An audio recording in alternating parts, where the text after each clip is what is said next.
and thanks for being here. Thanks for having me. Tis the season, right? A little cooler at night. We're all barbecuing and whatnot, and then we're lighting up the backyard chiminea or whatever. Let's start with the grill. How do we properly... Well, barbecuing is something we all enjoy doing, but we need to remember that there is some things we have to think about in terms of safety. So first of all, when we're lighting our barbecue, remember number one rule is always propane and gas are volatile gases. Keep the lid open when you're lighting it. Never light it with the lid closed. Totally, good one. A lot of us have these automatic starters.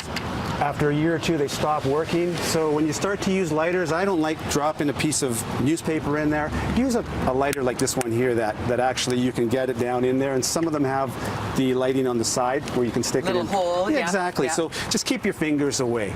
And eyebrows. Right, because it can go poof. It can go poof, exactly. And that's why we want to keep the lid up when we're lighting it all the time. Okay? Another thing I want people to remember is, especially if you've just taken your barbecue out, it was a long weekend last weekend, is it's always good, especially for propane, it's always good to make sure that all of your connections are in good shape. This one is in excellent shape. But they do start to wear and tear and deteriorate after time. Okay? So just make sure they're working good. Keep your barbecue clean.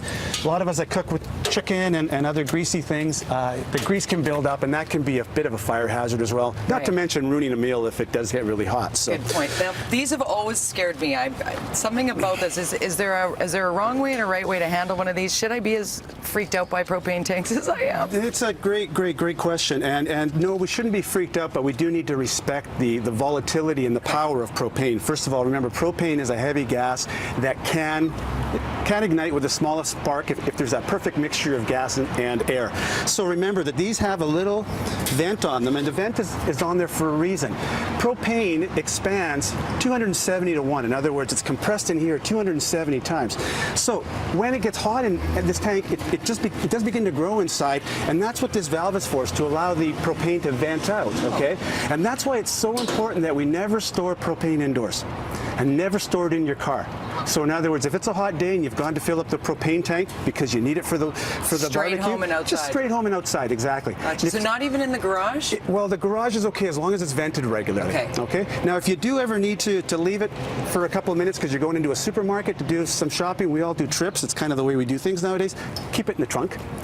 Okay. In the trunk and tie it down so that it doesn't roll around. Yeah. Right? Okay, so we're making sure that we respect the propane. Now let's talk a little bit about the fire pits that are so common, and everybody loves them now. Everybody wants a little something cute and warm in the afternoon or evening when it gets a little chilly. Those chimeneas, they're so cute. We got a picture of one like this. Yeah. Well, the chimeneas, as much as they're cute and provide an unbelievable ambiance, we all love them, they are illegal in the city of Vancouver. But we can buy them. You can buy them, but they're meant to be bought and taken to your cottage out in the middle of wherever you live. They're not meant for the city of Vancouver. That's considered what we call an open burn, and open burn is not permitted unless you get a permit from the fire chief, and that's a bit of a chore, and we only give permits for certain reasons for open fires. Right, there's a safety reason behind it. Now, what about the propane tank fire pits? Because the open burn is with the wood, but what about one like this? Great compromise. These are legal, whether it's connected to propane or whether it's connected to natural gas, which some of them are. Those are perfectly legal, and for the most part, perfectly safe as well. Of course, once again, it is a gas, it's combustible. We do need to respect it, and especially if you have pets or children, keep them well away. Right, because those edges get hot. I'm really glad that those are legal because I have one at home. Thank you, Captain. You're very welcome. Gabe Roder, always a pleasure to have you here on Breakfast Television. You've given us some great safety tips and perhaps save people from burns or unnecessary tickets for having that chiminea. Get rid of it.